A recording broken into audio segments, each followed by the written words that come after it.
त्यावेळेस तो ब्राह्मण म्हणाला, ठीक आहे, तुला परमेश्वर निश्चितपणे मोक्ष देईल, पण अगोदर तू तुझी सगळी सत्यकथा मला सांगितली पाहिजे.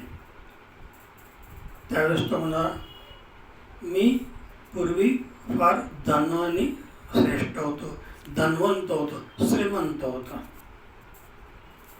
आणि सावकारी करत होतो.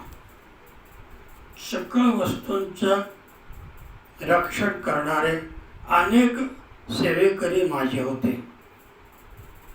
माझ्या धनाचं संरक्षण करणारे असंख्य सेवेकरी त्या ठिकाणी होते, शिपाई त्या ठिकाणी होते. आणि त्या द्रव्याचा मी माझ्या वाईट दुर्गुणांसाठी वापर करत होतो. माझ्या राज्यातल्या कुठल्याही घरामध्ये जायचं, तिथल्या त्या कर्त्या पुरुषाला ठार मारायचं आणि त्या स्त्रीची विटंबना करून बाहेर यायचं. हे माझं रोजचं काम झालेलं होतं. आणि त्याच्यातून मला काही दिवसांनी एक विचित्र असा रोग निर्माण झाला की त्या रोगाचं निदान कोणी करू शकलं नाही आणि त्यातच मला मृत्यू आला. मी पापकर्माची गाठोडी घेऊन यमदरबारात गेलो. त्या ठिकाणी यमाने ते सगळं बघितलं आणि मला कुंभी पापासारख्या अत्यंत वाईट आणि अत्यंत कठीण अशा नरकात टाकलं. असंख्य वर्ष त्या ठिकाणी मी कार्य केलं आणि तिथून बाहेर पडल्यानंतर विशिष्ट योनीत मी पुन्हा आलो. म्हणून करता जे आहे ते मी तुम्हाला सांगून टाकलंय की मला या ठिकाणी मुक्तता द्या. परमेश्वराचं नामस्मरण चिंतन करणारे दोघंही पती पत्नी म्हणाले, चिंता करू नको, मी आता इथे आंघोळ करून आलेलो होतो, पण तुझ्या स्पर्शाने माझं जे व्रत आहे ते खंडित झालं. माझं व्रत काय होतं? पूजा करायची, नारायणाच्या समोर जायचं, पूजा अर्चा करायची, दिवा लावायचा, नैवेद्य कर, हे माझं व्रत. ते खंडित झालं. म्हणून करता मी आता पुन्हा स्नानाला जातो आणि माझं व्रत पूर्ण करून मग तुला मी सांगतो. अशा प्रकारे दोघेही पती पत्नी पुन्हा नदीवर स्नानाला गेले.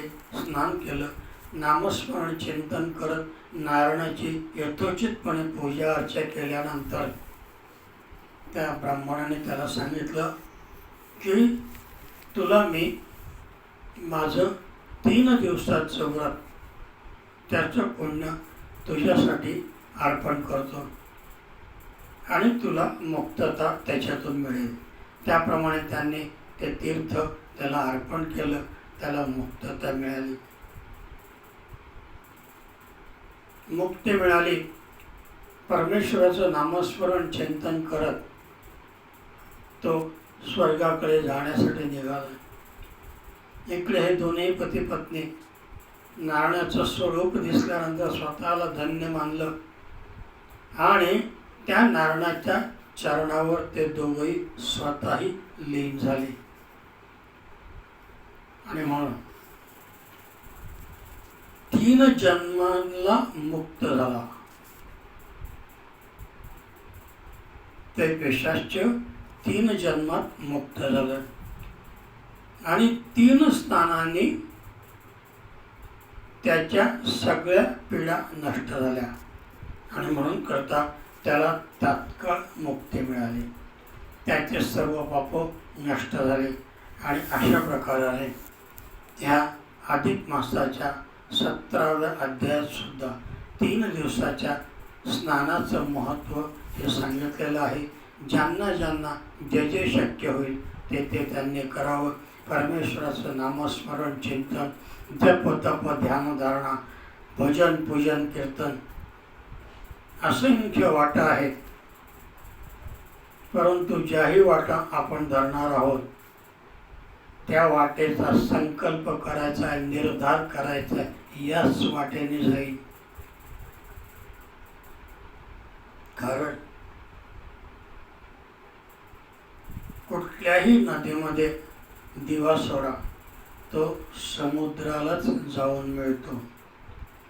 कोणत्याही देवाला नमस्कार करा नारायणालाच पावतो. पण ज्या देवाला तुम्ही आज नमस्कार केला आहे त्या देवाचे निर्वचना दुसऱ्या दिवशी करू नका. आपल्याकडे तेच होतं.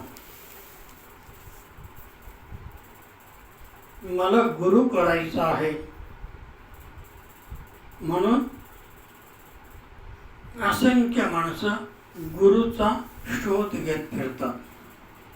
हा गुरु, तो गुरु, तो गुरु, तो महात्मा, तो पुजारी, तो ज्योतिषी, अनेक अनेक अनेक अनेक अनेक. आणि तिथं जायचं, त्यांच्याशी चर्चा करायची. मनाचं समाधान होत नाही म्हणून हा काय बरोबर दे दुसरा. पण असा विचार का नाही करत की मी चांगला शिष्य होण्याचा प्रयत्न करतो. गुरु कोणताही असू द्या, त्याचा चांगला शिष्य होण्याचा मी प्रयत्न करतो.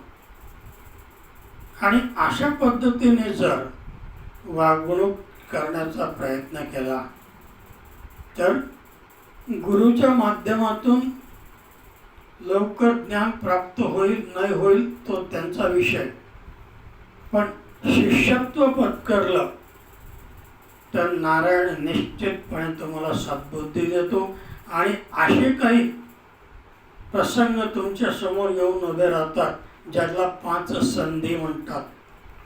त्या 5 संधींपैकी एखादी संधी आपल्या जीवनाचं सोनं करून देते. आणि म्हणून या विश्वामध्ये 5 पर्व, 5 संधी या अत्यंत महत्त्वाच्या ठरतात. आणि म्हणून आजचा हा अध्याय या नारायणाला अर्पण करतो. आणि गोपाल कृष्ण भगवान की जय. श्री महादेवताभ्यां नमः.